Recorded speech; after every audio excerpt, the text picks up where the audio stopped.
Two meetings, same woman. In the first one, I disappeared. In the second one, I stayed. Nothing about the pressure changed. Something in me did. And that difference has a name. I'm Sukunta. I spent over 20 years in international corporate environments, reached director level, and then, quietly, gradually burnt out. I built the stability under pressure method from what I lived and what I now see in every high-achieving woman I worked with. This is the video where I show you the moment that the method actually began. If you back down in meetings even when you know you're right, this is for you. Let me show you the first meeting. And I want to show it to you slowly because the speed is the whole point. The whole thing took 90 seconds. But honestly, I've been practicing it for 20 years. A budget review, the CEO, the CFO, and me. I had prepared for days. The numbers were checked and rechecked. I knew the position was right, not hoped, knew. I remember walking in that morning, feeling almost solid. I presented clearly. It landed. And then the CFO frowned. That's all he did at first. He frowned. And before he said a single word, part of me had already backed down.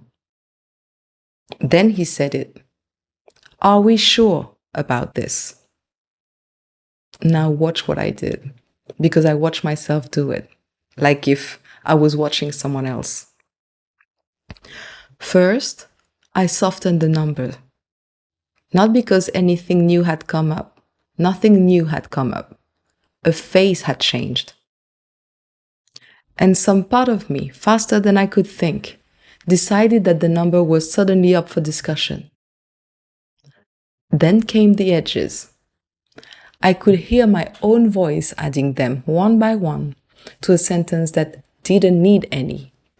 Probably, in most scenarios, depending on the assumptions, 3 little escape doors built in as I was speaking, so that nobody could pin me down to what I had walked in believing.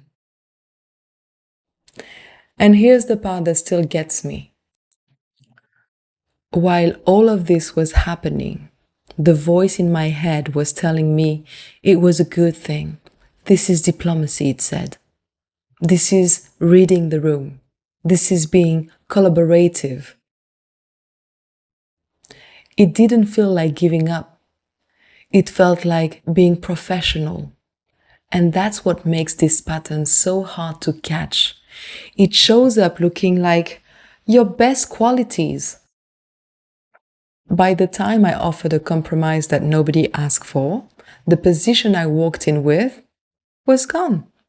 90 seconds. I didn't lose the argument. I gave it up before anyone even asked me to. Politely, smoothly, like I had done it 100 times before, because I had. And the meeting just moved on, because from the outside, nothing had happened at all. Now, let me tell you about the months after that, because the second meeting didn't come next. The bill came next. That evening, I drove home replaying the whole thing. Not his question, my answer. I sat at red lights rewriting my own sentences. And somewhere on that drive, a thought I'd been avoiding for years finally caught up with me. That was not one meeting. I started counting, and I couldn't stop. The proposal I had watered down the year before, the moment the director raised an eyebrow, the salary conversation where I talked myself down before the other person had said a single word, hundreds of room, 20 years. And at the time, I called all of it being professional. And underneath all that counting, there was one question, I didn't have words for yet. If my judgment was that good, and it was, my track record proved it, why did it fall apart the second someone frowned? I want you to sit in that month with me for a moment, because you might be living it right now.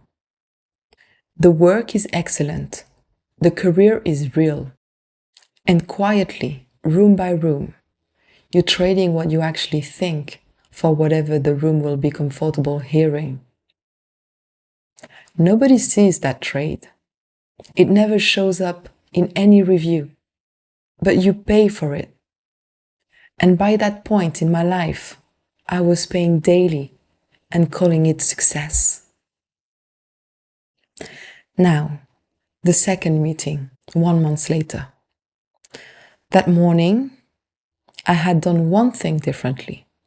And I want to be honest about how small it was. I didn't fix my mindset. I didn't wake up more confident. I decided one thing in advance before any pressure existed. Today, I will finish my sentence before I respond to anyone's face. That was it. That was the whole preparation. Different room, same kind of pushback. I was walking through a delivery plan, and the production director cut across me, mid-sentence. I don't think that the timeline is realistic. And the pull came instantly, that same pull. I need you to know it felt exactly like the first meeting. The heat in my chest, the urge to fold. Already drafting a softer version of my own plan. Nothing about me had healed. But this time, there was a decision in the way. So I finished the sentence. My voice wasn't entirely steady, but I finished it. And then came the silence. I want to stay in that silence with you, because this is where everything turned. 2 seconds. That's all it was. I've counted it since. But inside those 2 seconds, every alarm I own went off. Feel it, the alarm said. Fix it, reassure him, offer the compromise now before it turns into damage. Everything in me was screaming that something was breaking. Nothing was breaking. A man disagreed with a timeline. That was the entire event. I let the silence sit.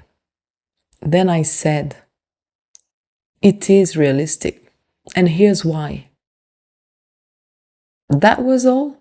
No confrontation, no drama. The meeting moved on. But I drove home a different woman that day, because I had just discovered something that 20 years of achievement had never taught me. The difference between those two meetings was not confidence. My confidence was identical, shaky both days. It wasn't competence. The work was equally good.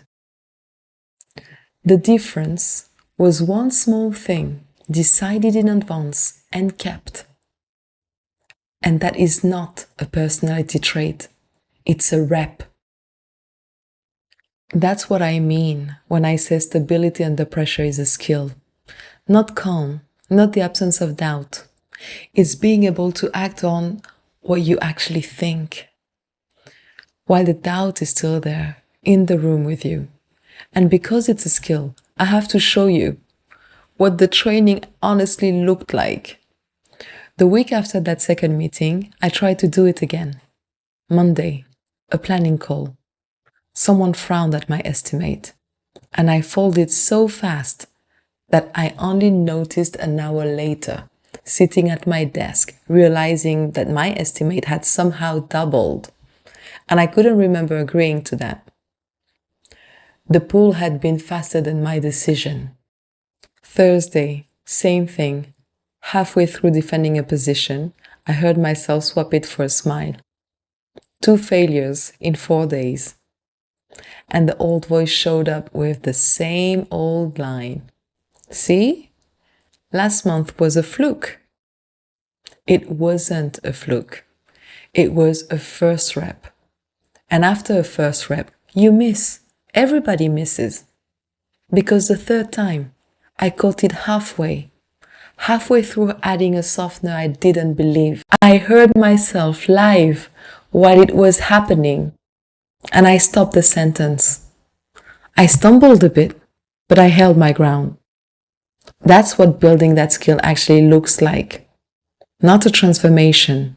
Small, repeated, unglamorous moments of not abandoning yourself. It adds up quietly until one day the pressure is still there. And so are you, fully. If you want to understand the pattern underneath this, I've put together a free guide called Why High Achieving Women Lose Self-Trust Under Pressure. The link is in the description below. This week, decide one small thing in advance. One sentence you will finish. Then finish it. Understanding your patterns is the beginning of your power. No one owns you.